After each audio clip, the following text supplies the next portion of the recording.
Rodriguez, and I'm here to talk about the Dodgers today. A big hobby of mine is sports, and I like the Dodgers. And family grew up in LA, so being a Dodger fan was kind of forced upon me. Not like there was much forcing. Big fan of it. But can anyone tell me 5 facts about the Dodgers? Any facts coming off the top of your head? All right, cool. Now, how many of those facts are about the LA Dodgers? Probably most of them. I'm here to talk about the the Brooklyn Dodgers. And it all started in 1883 when they were founded by Charles Ebbett in Brooklyn, New York.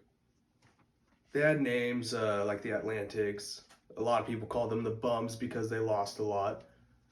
But it wasn't until 1931 when they officially changed their name to the Brooklyn Dodgers because their fans always had to dodge the trolleys to get into their stadium. 1931 was also the year they got introduced to the National League and the Major League Association. Now, can anyone tell me about the achievements of the Brooklyn Dodgers? Any achievements about the LA Dodgers? Probably more about the LA Dodgers than the Brooklyn Dodgers. Not a lot of success, unfortunately, for the Dodgers come postseason. But in the years 1941, 1947, 1949, 1952, and 1953, those years they won the pennant. Went to the World Series, and every single year they lost to their crosstown rivals, the New York Yankees. It wasn't until 1955 when they picked up a handful of Hall of Famers. Maybe you've recognized these names: Jackie Robinson, Pee Wee Reese, Duke Snider, Campanella. Long time ago those players played. But in 1955, they brought their first championship to Brooklyn. Another boundary that they broke, or another achievement that they broke, was the color boundary. Can anyone name that player that they brought into the association that broke the color boundary? I'll help you guys out. Jackie Robinson. They gave him a shot from the Negro Leagues. They gave him a call. They put him on the minor league team, played against the Dodgers pro team, and he balled out. Did amazing. They put him on the roster. They changed his position from second shortstop to first base so they could make room for his bat on the team. But it wasn't all rainbows and sunshine. He went through a lot. His teammates also went through a lot.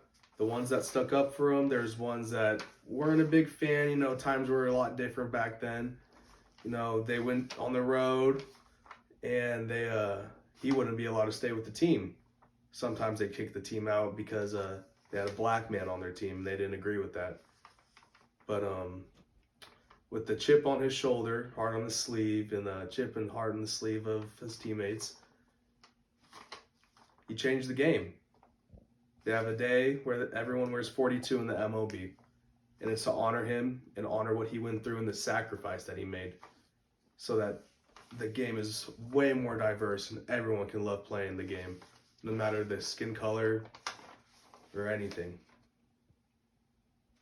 Shout out Jackie Robinson. Now, does anyone know where the LA Dodgers are located now? I just spoiled it. It's LA. Why would a team with great success, why would they move from locations? Got to think of it on a business point of view. The Dodgers finished first and second with attendance in the years of 1949 through 1957. All of those years, first or second in attendance. Baseball is about to be moved to the West. And the owner saw no better way to make a profit than to move the team. And it was probably the best decision that he could have made on a business point. With the success records, with the success that they're going to have in the West Coast, the prediction was right. In 1959, 1963, and 1965, they only became more popular, setting more records, more attendance records, everything. On the business point, they skyrocketed.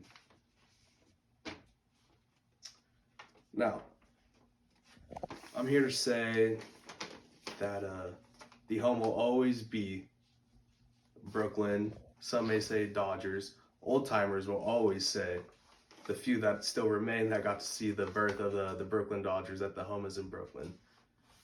But all together, they changed the game for the better. They broke the color boundary. They created rivals, memories, championships, and they brought new culture to the game with everything that they introduced.